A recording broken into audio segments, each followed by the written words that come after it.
Hello friends, आप सभी का स्वागत है गामा चैनल पर। आज मैं आपको पिछले पूरे हफ्ते के इंपॉर्टेंट एंड सेलेक्टेड क्वेश्चंस बताने जा रही हूं। उनके आंसर्स एंड एक्सप्लेनेशंस देखने के लिए वीडियो एंड तक ज़रूर देखें। वीडियो के नोट्स बनाने की आपको कोई ज़रूरत नहीं है, आप इजीली इसे हमारे टेलीग्राम चैनल से डाउनलोड कर सकते हैं। सभी लिंक्स हमारे डिस्क्रिप्शन बॉक्स में दिए गए हैं। So let's start. First question of the week, इनमें से किसे ब्रिक्स और you can say new development bank NDB के प्रेसिडेंट के रूप में इलेक्ट किया गया है? The answer is a Dilma Rousseff. NDB BRICS का डेवलपमेंट बैंक है। एक मल्टीलेटरल बैंक है जिसे स्टैब्लिश किया था ब्रिक्स कंट्रीज ने, which are Brazil, Russia, India, China and South Africa. Its aim was to support public and private projects in these developing countries through loans, guarantees and other financial instruments. Also, NDB दूसरे international financial organisations के साथ cooperate करके इन projects के लिए technical assistance भी provide करवाता है। NDB के हेडक्वार्टर्स है शंघाई, चाइना में। डिल्मा वनर रूसेफ जो कि इसकी प्रेसिडेंट है, she is the first women जो कि ब्राज़ील की प्रेसिडेंट बनी थी। नेक्स्ट क्वेश्चन, इनमें से किस कंट्री ने ब्रिक्स एनडीबी बैंक को ज्वाइन किया है? The answer is A Egypt. BRICS अब न्यू मेंबर को ऐड करके ब्रिक्स प्लस बनने जा रहा है और इन न्यू मेंबर्स में सबसे पहला है Egypt and the other two are Bangladesh and UAE, that is United Arab Emirates. Next question, US के सिलिकॉन वैली बैंक को इनमें से किस बैंक ने अक्वायर किया है? The answer is A First Citizens Bank. Recently US का सिलिकॉन वैली बैंक और सिग्नेचर बैंक कोलैप्स हुआ है। सिलिकॉन वैली बैंक को परचेज किया है First Citizens Bank and Trust Company ने, which is in north Carolina, and this agreement has been signed with FDIC, that is federal deposit insurance corporation. So FCB has acquired all loans and deposits of SVB. California के department of financial protection and innovation ने Silicon Valley bank को बंद कर दिया था। उसके बाद FDIC established Silicon Valley bridge bank national association. Next question, mid March 2023 में इनमें से कौन सा स्विट्जरलैंड का बैंक कोलैप्स हो गया? The answer is B Credit Suisse bank. Credit Suisse bank Switzerland का सेकेंड लार्जेस्ट बैंक है. The first is Union Bank of Switzerland, जिसके साथ क्रेडिट स्विस को मर्ज कर दिया है because of this collapse. Credit Suisse bank की स्थापना हुई थी 1856 में by Alfred Escher and the purpose was to fund the development of Switzerland rail system. But आज के समय में ये bank investment banking, private banking, asset management तरह की एक्टिविटीज़ करता है. इस बैंक के हेडक्वार्टर्स हैं ज्यूरिक में. इस बैंक में सबसे बड़ा इन्वेस्टर और you can say share holder है Saudi national bank. Now what is the reason of this collapse? इस बैंक में पिछले 2 सालों से काफ़ी स्कैंडल्स हो रहे थे. टॉप मैनेजमेंट लेवल पे कंटिन्यूस चेंजेस हो रहे थे. There were losses. Bank Archegos capital और ग्रीनसिल कैपिटल में इन्वेस्ट करता था, जो दोनों कोलैप्स हो गए. ये एक स्विस बैंक था, यहाँ से काफ़ी डेटा लीक भी हुआ and people know Swiss bank में ज़्यादातर ब्लैक मनी डिपॉजिट होता है. सिग्नेचर बैंक और सिलिकॉन वैली बैंक के कोलैप्स होने के बाद investors were in fear and all these circumstances led to collapse of Credit Suisse bank. And if you want to know more details, मैंने इस topic पे लास्ट थर्सडे ही एक video release किया है. डियर स्टूडेंट्स, अगर सभी एग्जाम रिलेटेड कंटेंट आप एक ही चैनल पर चाहते हो तो अभी इस चैनल को सब्सक्राइब करें और बेल आइकन को प्रेस करें. और अगर एग्जाम प्रेप को आप हाई लेवल पर ले जाना चाहते हैं तो डिस्क्रिप्शन में आपको ऐप और टेलीग्राम चैनल का लिंक मिल जाएगा. नेक्स्ट क्वेश्चन, इनमें से किसने प्रेस्टिजियस एबल प्राइज 2023 जीता है? The answer is D Luis Caffarelli. Nils Henrik is the person जिनके नाम पे प्राइज रखा गया है. एबल प्राइज को सबसे पहले 2003 में अवार्ड किया गया था.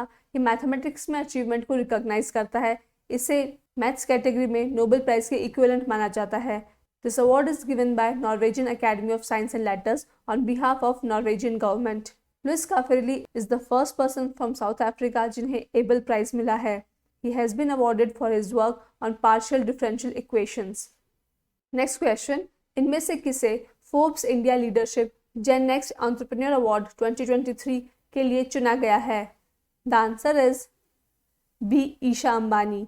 Isha Ambani is the daughter of Mukesh Ambani, head of Reliance Industries, and Isha Ambani is the director of Reliance Retail Ventures. She has been awarded for scaling up the company into the biggest retailer in India in terms of revenue, store network, building a formidable omni-channel presence. You can see Reliance Retail has all type of products starting from grocery, fashion, lifestyle, electronics, FMCG, that means fast moving consumer goods, luxury, etc. तो Reliance retail को India का biggest retailer बनाने के लिए ईशा अंबानी को ये award मिला है। इन्हीं अवार्ड्स में सीईओ ऑफ द ईयर का अवार्ड मिला है सीके वेंकटरमन को, who is the managing director of Titan company. Entrepreneur of the year is Abhay Soi, who is the chairman and managing director of Max health care.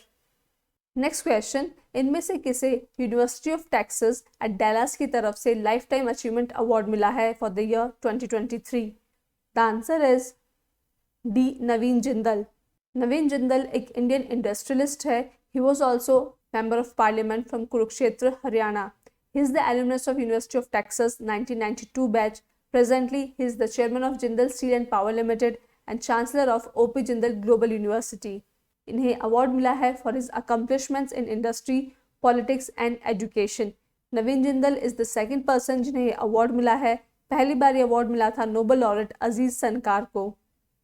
Next question, इनमें से किस शहर के metro को एक्सीलेंस अवार्ड मिला है for the metro project? The answer is D, Nagpur. महा metro Nagpur एक बार गिनीज वर्ल्ड रिकॉर्ड में आ चुका है और 2 बार एशिया बुक ऑफ रिकॉर्ड्स में आ चुका है। नागपुर के मेट्रो प्रोजेक्ट को एक्सीलेंस अवार्ड दिया है जियो स्पेशल वर्ल्ड ने, which is a prominent media platform with diverse activities. इसके साथ ही एशिया बुक ऑफ रिकॉर्ड्स ने नागपुर मेट्रो को 3 डिफरेंट कैटेगरीज में सर्टिफिकेशन दिया है। फर्स्ट कैटेगरी इज सबसे कम समय में सबसे लंबा metro rail corridor construction. Second, first solar PV system in a metro rail project for integrated consumption. Third category, heaviest single span double decker steel bridge truss over railway tracks in urban area in Asia. Next question, इनमें से किस application को prestigious World Summit on the Information Society WSIS prize मिला है for the year 2023? The answer is D, audit online. Audit online एक application है जो कि इंडिया की पंचायती राज इंस्टीट्यूशंस में ऑनलाइन ऑडिट करती है। WSIS अवार्ड दिया गया है in the action line category ICT applications.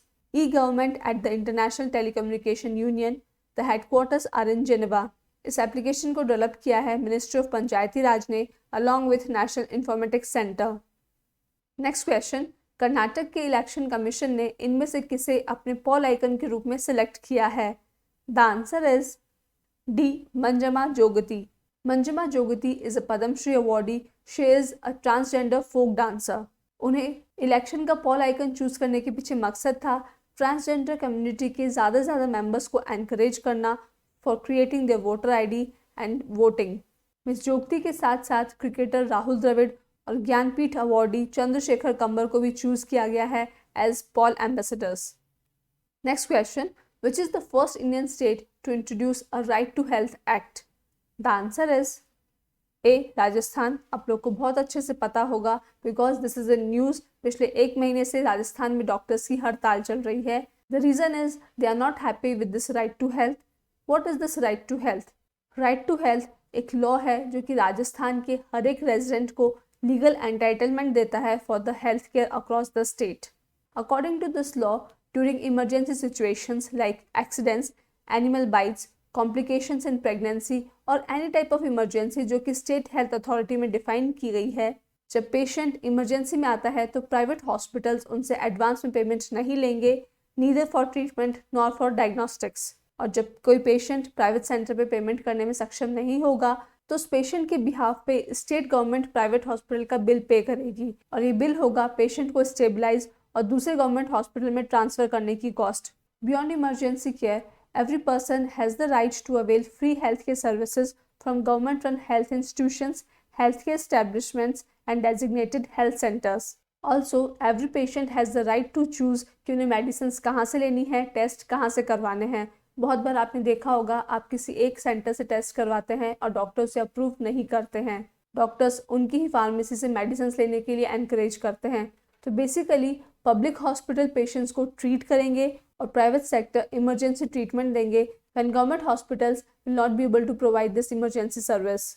Rajasthan में district health authorities, state health authorities create की जाएगी जिनका काम होगा हॉस्पिटल्स और क्लिनिक्स को इंस्पेक्ट करना, पेशेंट्स और कस्टमर्स की जो ग्रीवेंसेस हैं, कंप्लेंट्स हैं, उन्हें रिजॉल्व करना। Also to formulate guidelines to implement the law and advise the government.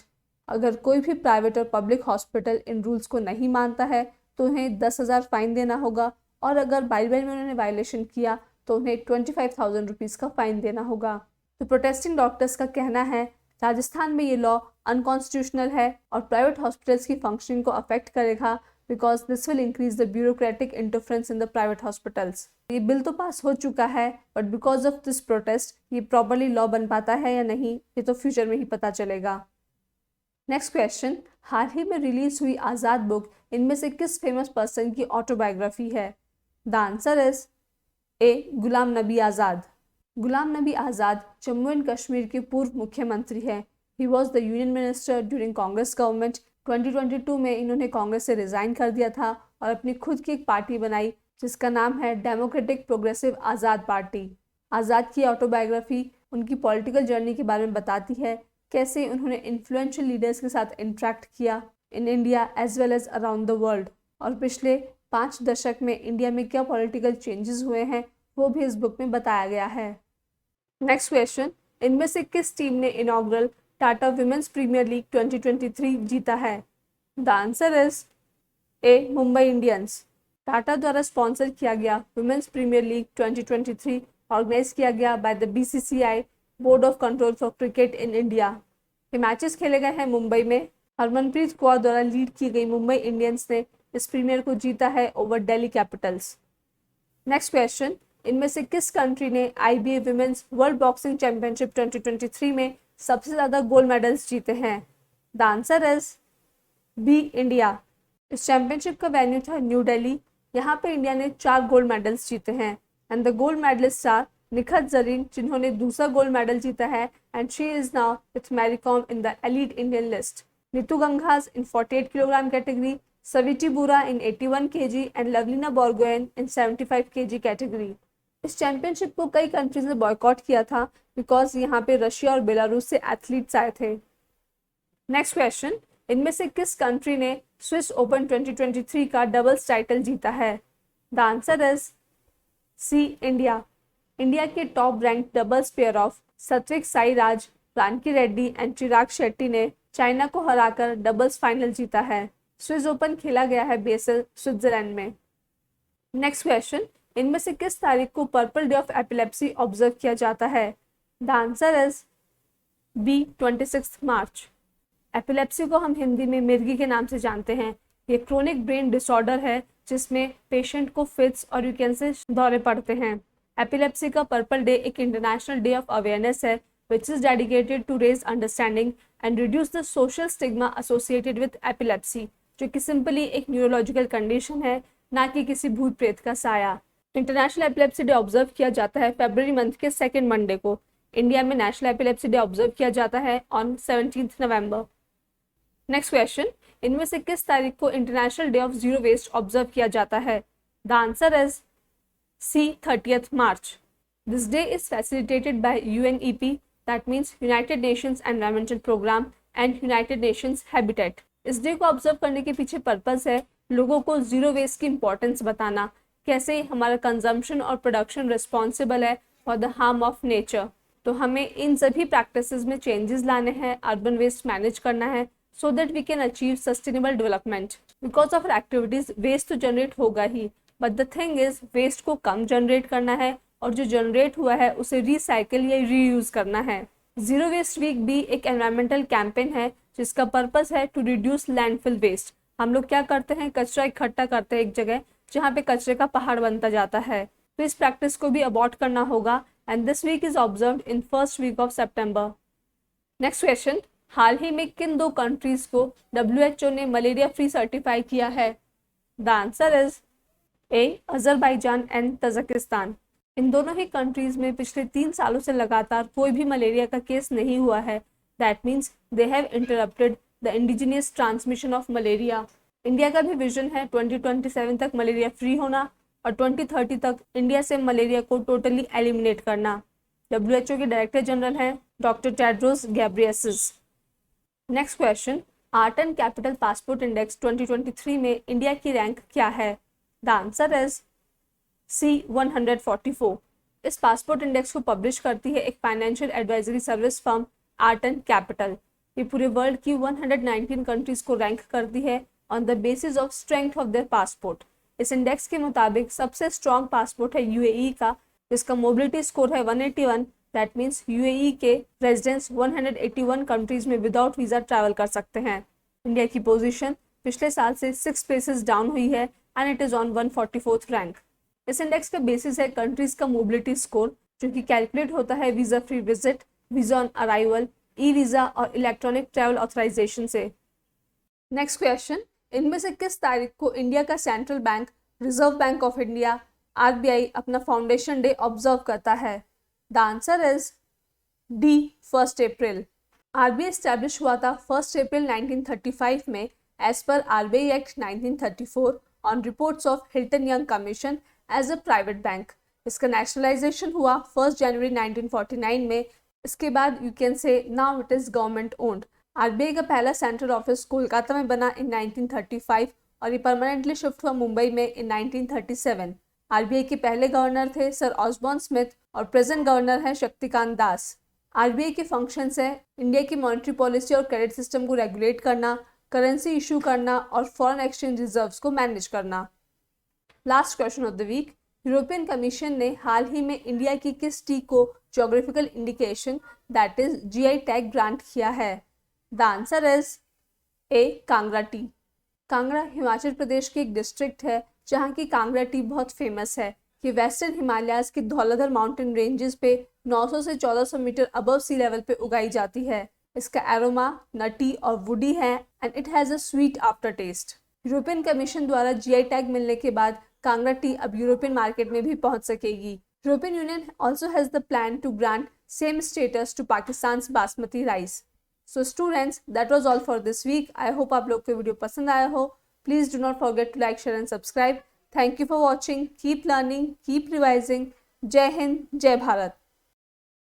तो दोस्तों, अगर आप चाहते हो कि ऐसा ही क्वालिटी कंटेंट आपको मिलता रहे जो हेल्प करे आपको आपकी एग्जाम प्रेप में, तो सर्कल में जो गामा का लोगो दिख रहा है उसको क्लिक करें और चैनल को सब्सक्राइब करें। Thank you.